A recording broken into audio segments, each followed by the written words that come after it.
du mal à dormir. Je comprends. T'as la tête remplie de pensées.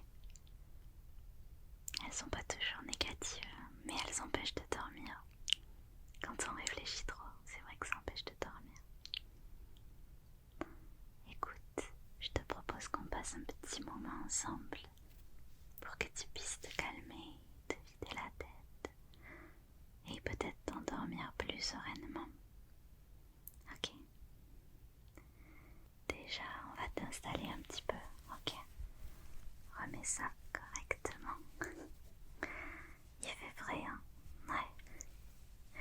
Autant on a eu la chaleur jusqu'en octobre, début novembre, autant maintenant il fait quand même froid. En même temps, c'est normal. On est en hiver maintenant. Presque. Hop là. Voilà.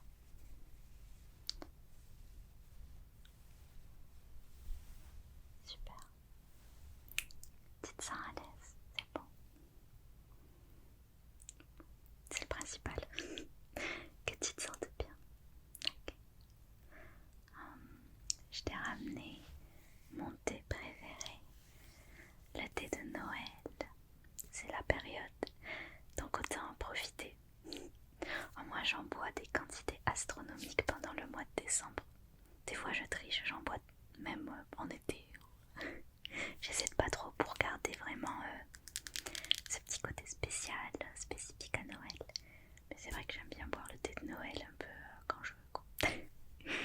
Là je te l'ai ramené pour toi parce qu'il est vraiment super bon. T'en veux un peu? Je te le montre.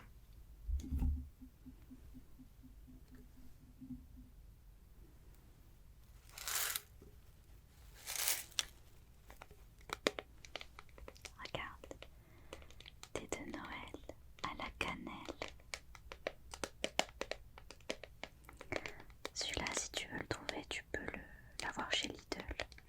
Ils le font tous les ans et franchement, je trouve qu'ils sont un peu sous-cotés en thé Lidl parce qu'ils font des thés incroyables. Incroyables. Je vais te le montrer. Regarde. Il y a des petits morceaux d'écorce d'orange à l'intérieur. C'est un thé noir.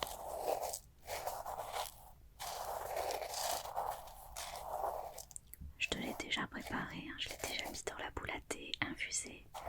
Comme ça, t'as juste à le boire. Je pense à tout.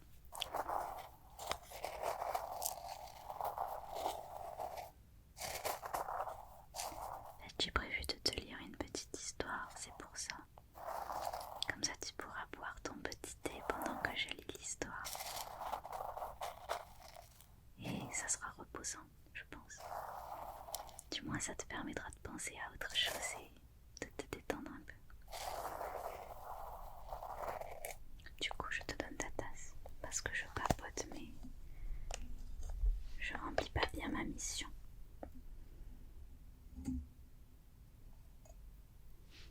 Je t'ai ramené ma nouvelle tasse spéciale Noël en plus. Regarde comme elle est mignonne. Tu ne peux que te sentir bien avec une tasse pareille.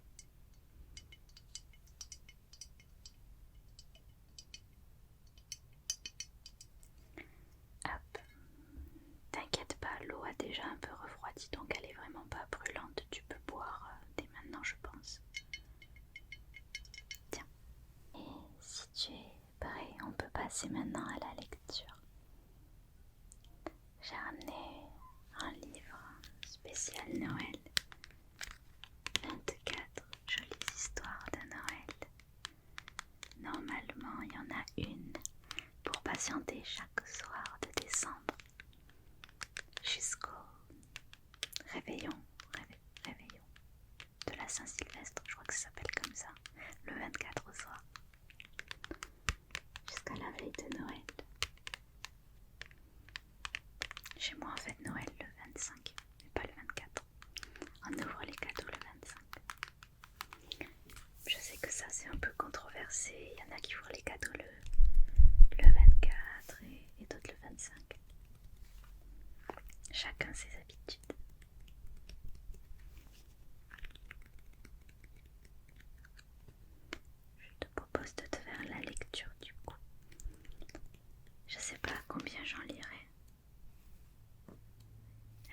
assez courte, je pense que je pourrais en lire plusieurs. On va commencer par le début. La première, c'est celle du 1er décembre. Elle s'appelle 24 jours à attendre. Je te montre les images parce que il y a des jolies images sur le livre. Regarde. C'est beau.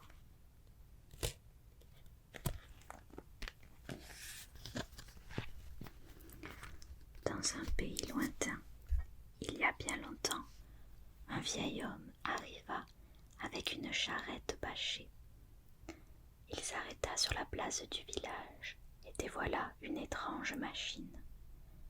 Approchez, mesdames et messieurs, et venez admirer la machine de l'avant. Les gens du village, curieux, s'attroupèrent autour de l'engin. Personne n'avait jamais vu une chose pareille. Alors, qui prendra le premier jour et qui prendra le dernier? Les villageois les plus courageux s'approchèrent encore et virent qu'il y avait 24 casiers numérotés sur la machine. Finalement, ce fut le petit Renaud, le plus espiègle des enfants du village, qui cria « Moi, je prendrai le premier jour ». Le premier soir de décembre, vers 8 heures, tout le village s'assembla autour de la machine. Soudain, le casier numéro 1 s'ouvrit. Un oiseau mécanique en sortit et déposa une pièce d'or dans la main du petit Renaud, qui rentra chez lui, tout content. « Qui choisira le deuxième jour ?» demanda alors le vieil homme.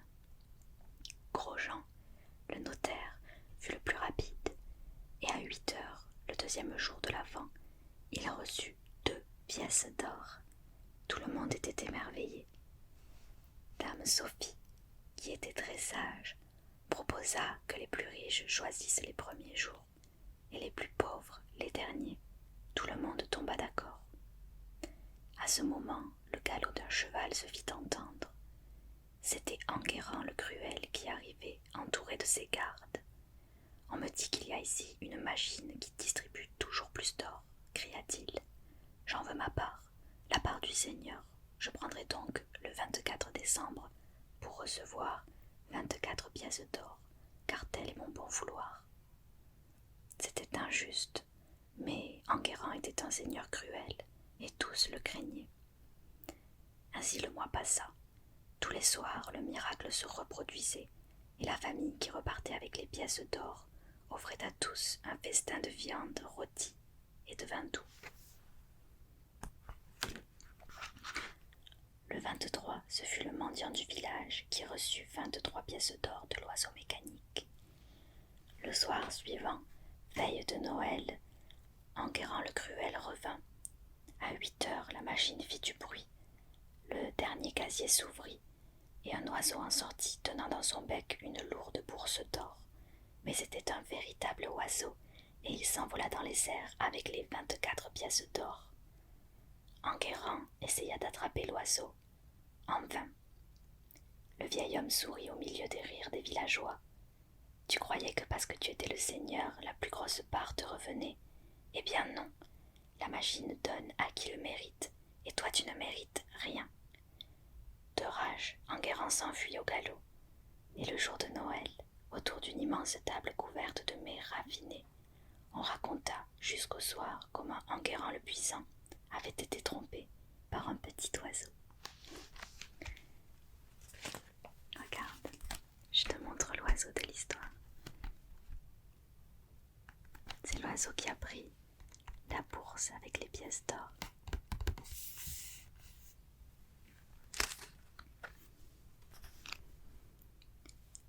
Je continue, je lis l'histoire du 2 décembre. L'elfe de la couronne de l'Avent. Ois, Ois, Paul, Virginie, avec l'aide de papa, sciait une branche de sapin dans le jardin pour la couronne de l'Avent. Ça ne va pas, non, dit une voix fluette. Vous êtes fou. Qui a parlé? Demanda papa. C'est toi, Virginie. C'est toi, Paul. Les 2 enfants firent non de la tête. C'est moi qui te parle, reprit la petite voix. Vous êtes en train de couper la branche sur laquelle j'ai construit ma maison. Un peu plus et vous coupiez ma maison en 2. Papa, Paul et Virginie se penchèrent vers la branche, intrigués, et en écarquillant les yeux, ils finirent par apercevoir un petit elfe ailé, rouge de colère, les poings sur les hanches. « Excusez-nous, monsieur l'elfe, dit papa, mais nous ne savions pas que vous aviez élu domicile dans notre sapin. Pour nous faire pardonner, nous vous invitons à préparer et passer Noël à la maison. » Petit elfe. Cette idée plut beaucoup au petit elfe. Passer quelques semaines au chaud, cela lui ferait des vacances. Il fit son baluchon, ferma à double tour sa maison et suivit la petite famille. On lui installa un petit lit dans une coquille de noix au salon. Mais l'elfe avait bien l'intention de mettre l'aile à la pâte dans la préparation de Noël. Il aida à décorer, et c'était bien pratique d'avoir un elfe qui savait voler pour mettre l'étoile tout en haut du sapin. Il fit des sablés, tricota des chaussettes de Noël. Bref, il s'activait toute la journée. Le soir de Noël arriva enfin. Alors que les enfants dormaient sagement dans leur chambre, le petit elfe, dans sa coquille de noix, fut émerveillé par un grand bruit et un nuage de suie. Un vieux monsieur tout rouge vêtu, avec une énorme barbe blanche, venait d'entrer dans la pièce par la cheminée. « Ils auraient pu ramoner la cheminée ici, nom d'un renne, j'ai eu du mal à passer avec ma hotte. Et tonnerre de bougies de Noël, j'ai cassé mes lunettes. Je n'y vois pas plus loin que le bout de mon nez. Si seulement quelqu'un pouvait m'aider, » ronchonna dans sa barbe le vieil homme. Le petit elfe s'approcha. « Moi, je peux t'aider si tu veux. » Le Père Noël, car c'était bien lui, regarda ce petit elfe pas plus haut qu'une bougie. « Toi, mais tu es si petit, comment pourrais-tu m'aider ? Je pourrais d'abord te lire les listes, puisque tu as cassé tes lunettes. Ça t'évitera des erreurs. Et je pourrais passer avant toi dans les cheminées et ramoner un peu, si cela n'a pas été fait, et plein d'autres choses encore. » Le Père Noël était épaté. « Mais c'est super, nous allons faire une fine équipe, toi et moi. » Et le Père Noël, ragaillardi par cette rencontre, partit avec le petit elfe. Et c'est depuis ce jour que les elfes s'entendraient pour toujours au service du Père Noël, qui est très content de leur travail et de leur aide précieuse, tellement content qu'ils ne ronchonnent plus jamais. Enfin, presque.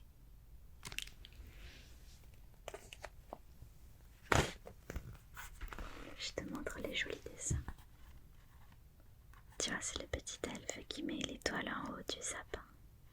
Et de l'autre côté, on a le Père Noël et le petit elfe.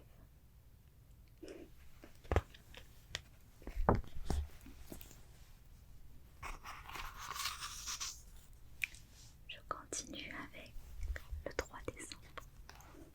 Ça va, tu te sens bien?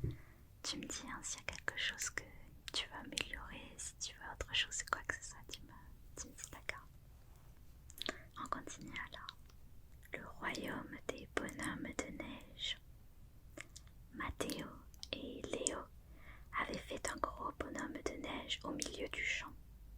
Il avait un nez carotte, des yeux clémentine, une bouche abricot sec, des cheveux haricots verts, des bras balais et comme accessoire le nouveau bonnet de Léo, les gants de ski de Mathéo et son écharpe bleue.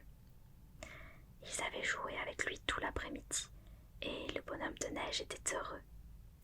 La nuit vint et le bonhomme de neige se sentit un peu seul. Il eut du mal à s'endormir et attendit avec impatience le lendemain. Mais les deux amis n'arrivèrent qu'après l'école et ne restèrent que jusqu'au dîner. Et le bonhomme de neige fut de nouveau seul. Au bout de 2 jours, il était triste comme une congère. « Ça ne va pas, bonhomme de neige ?» lui demandèrent les deux amis. « Les garçons, sans vouloir vous vexer, je commence à m'ennuyer tout seul dans mon champ. Je vous attends toute la journée et je ne peux pas bouger. J'irai bien voir un peu de pays et me faire des amis. »« D'accord, » répondirent les deux copains, « nous allons t'aider. » Les deux garçons essayèrent de le mettre dans une brouette, mais le bonhomme de neige était trop lourd. Ils décidèrent de l'installer sur leur luge, mais elle était trop petite. Il faut lui chausser mes skis, dit Léo. Il descendra la pente tout seul. Léo alla chercher ses skis et les glissa non sans peine sous le bonhomme de neige. Tiens mes bâtons, dit Léo, pour tourner, ça aide. Et mon masque pour voir le relief. Et pour s'arrêter, chasse-neige, les skis en V. Bon courage et à un de ces jours. Et Léo lâcha le bonhomme de neige qui partit à toute vitesse tout droit. Il franchit la clôture, traversa la route, évita de justesse une voiture, entra dans un jardin, frôla un sapin, sortit par le portillon du fond en équilibre sur un ski. Mais là, les choses se compliquèrent. Il arriva dans le jardin d'enfants, prit le toboggan à l'envers et vit un vol plané spectaculaire. Ça c'est Léo et Mathéo. Et de l'autre côté t'as le bonhomme de neige qui fait du ski.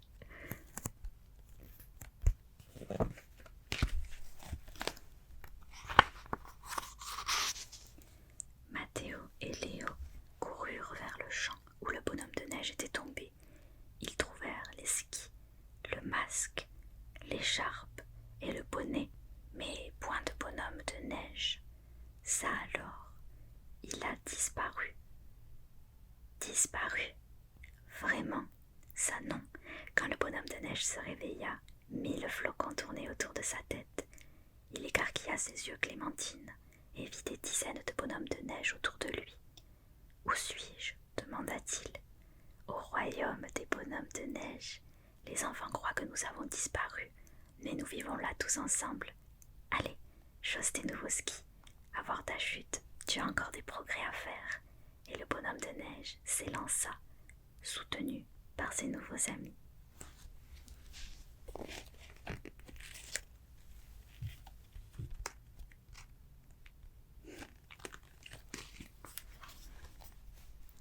4 décembre, on continue. L'histoire s'appelle « Un gâteau bien mystérieux ». Aujourd'hui, c'est le grand jour. Odette la taupe reçoit ses amis pour le goûter de Noël. Les truffes sont prêtes, les sablés sont bien grillés, le pain d'épices est un délice, et elle veut leur concocter son fameux gâteau italien. Mais catastrophe, Odette a perdu ses lunettes, et elle ne voit pas plus loin que le bout de son petit nez. Comment faire? Odette rouspète, Odette tempête, sans gâteau le goûter va être raté. Le temps presse, Odette a une idée. Elle va cuisiner à l'odeur grâce à son petit bout de nez. Cric-crac, elle casse les œufs. Se dit-elle en furetant dans le placard. Voici le sucre et puis le sel. Miam, une farandole de fruits confits, c'est toute l'Italie. Elle mélange le tout dans une grande jatte. Elle ajoute lait, beurre, eau.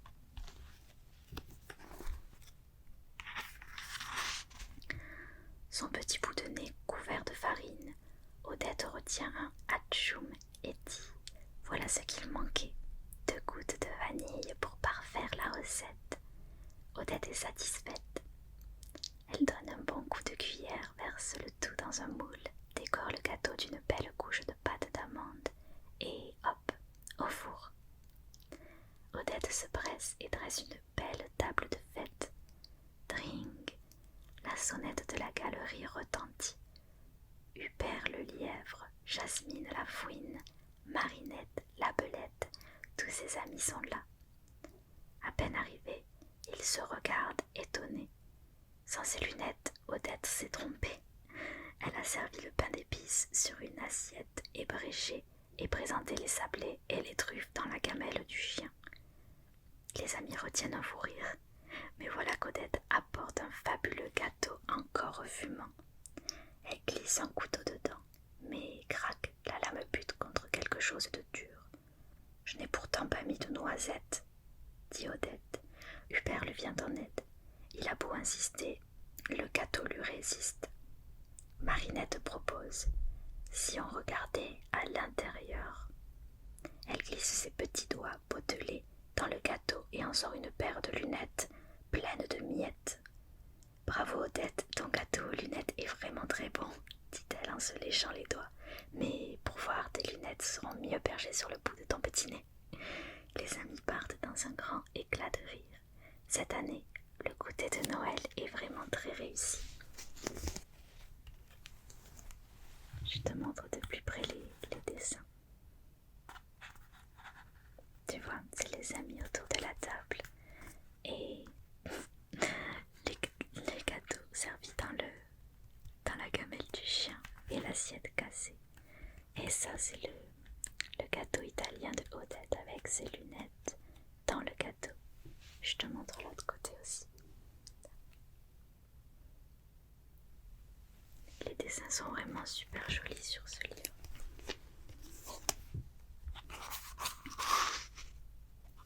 On peut en lire une petite dernière, celle du 5 décembre. Elle s'appelle L'aventure des jouets.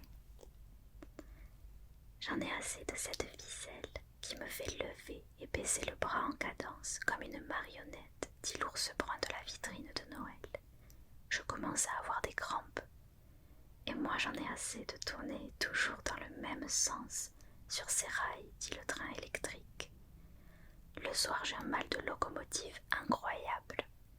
Et moi donc, ajoute la poupée, je me balance toute la journée dans ma nacelle, ça me donne mal au cœur.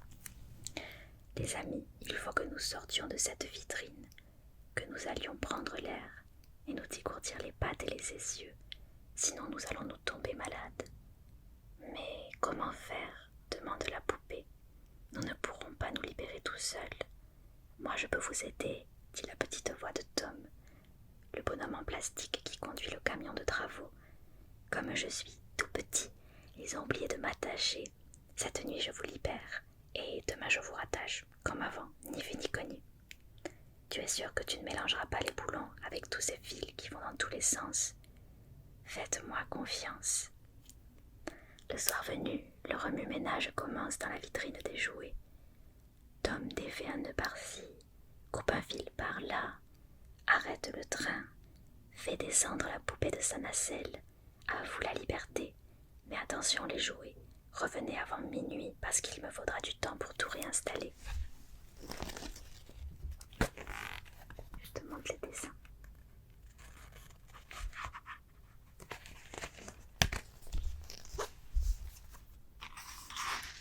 D'accord Tom, allons-y les amis, partons à la découverte de la ville illuminée. En avant, crie l'ours brun. La petite troupe des jouets sort sans peine du grand magasin en utilisant un conduit d'aération, toboggan et atterrissage sur le trottoir. Comme c'est beau, les rues sont toutes décorées, toute la ville fête Noël. Et regardez là-bas, la fontaine est éclairée.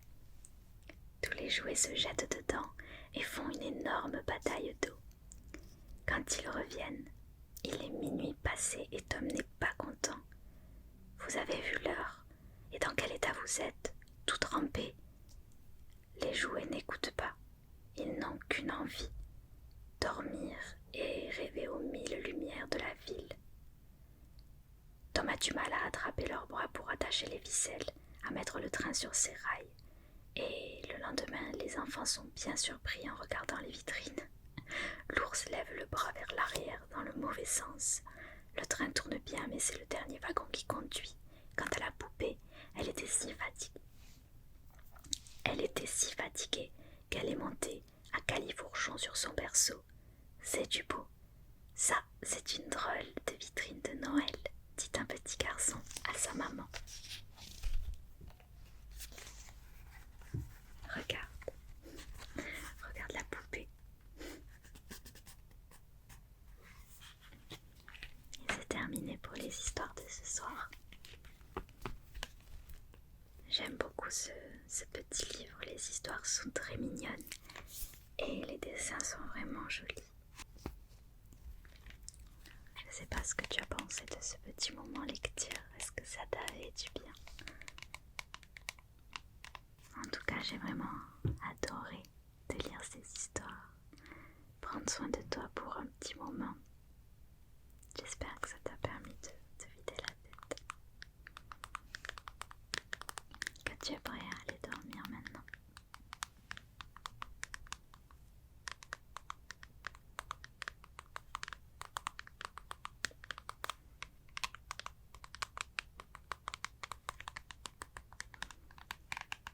Je vais te laisser maintenant. Il me semble que tu es prêt à aller dormir.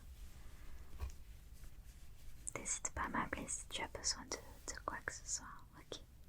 Je reste par là. Je vais pas dormir tout de suite. Du coup, tu m'appelles s'il y a quoi que ce soit. C'est ok pour toi? Super. Bon, je suis contente en tout cas d'avoir passé ce moment avec toi. Je te fais un bisou. Tac. Passe une belle